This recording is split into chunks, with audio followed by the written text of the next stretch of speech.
3월 26일 우리 주식 시장에 정말 큰 충격이 있었죠. 오늘 그 폭락 사태의 전말을 한번 샅샅이 파헤쳐 보겠습니다. 보시는 것처럼 그날 코스피 지수가 무려 3.22%나 빠졌습니다. 정말 말 그대로 폭락이라는 단어가 딱 어울리는 그런 날이었어요. 이 폭락을 이끈 건 다름 아닌 외국인 투자자들이었습니다. 하루 만에 무려 4조 원에 가까운 물량을 쏟아내면서 시장 전체를 그야말로 공포로 몰아넣었죠. 자, 그럼 도대체 왜 이런 일이 벌어졌을까요? 무엇이 이 엄청난 패닉을 불러온 건지 그 원인을 지금부터 한번 따라가 보시죠. 네, 보시는 것처럼 하락의 가장 큰 원인은 역시나 이 거대한 매도세였습니다. 보시면 외국인 투자자들이 거의 4조 원 가까이 팔았는데 기관이 판 물량하고는 비교가 안 될 정도죠. 압도적이었습니다. 근데 이게 그냥 시장이 안 좋네 하고 던진 게 아니었어요. 정말 무서운 건 이게 마치 도미노처럼 착착착 연쇄적으로 무너지는 과정이었다는 겁니다. 자, 그 도미노의 첫 번째 조각은 바로 중동의 지정학적 리스크였습니다. 이게 터지니까 원달러 환율이 심리적 저항선인 1,500원을 뚫고 치솟아 버린 거예요. 외국인 투자자들 입장에선 이러다 환차선 보겠다는 공포가 확산됐고 그게 결국 시장 전체를 뒤덮는 패닉셀링으로 이어진 겁니다. 여기서 말하는 환차손이라는 게 뭐냐면요. 정말 간단해요.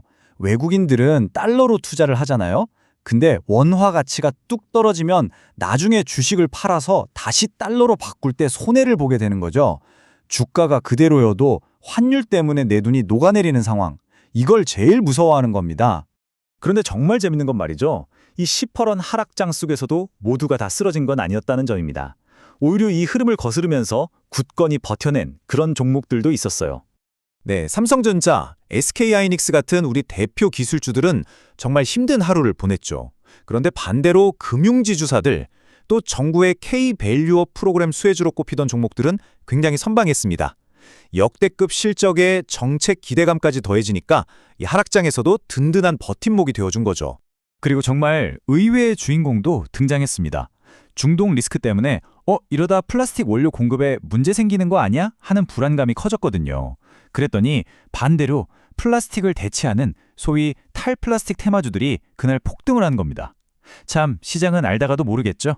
누군가의 위기가 다른 누군가에겐 정말 기회가 되는 순간이었어요.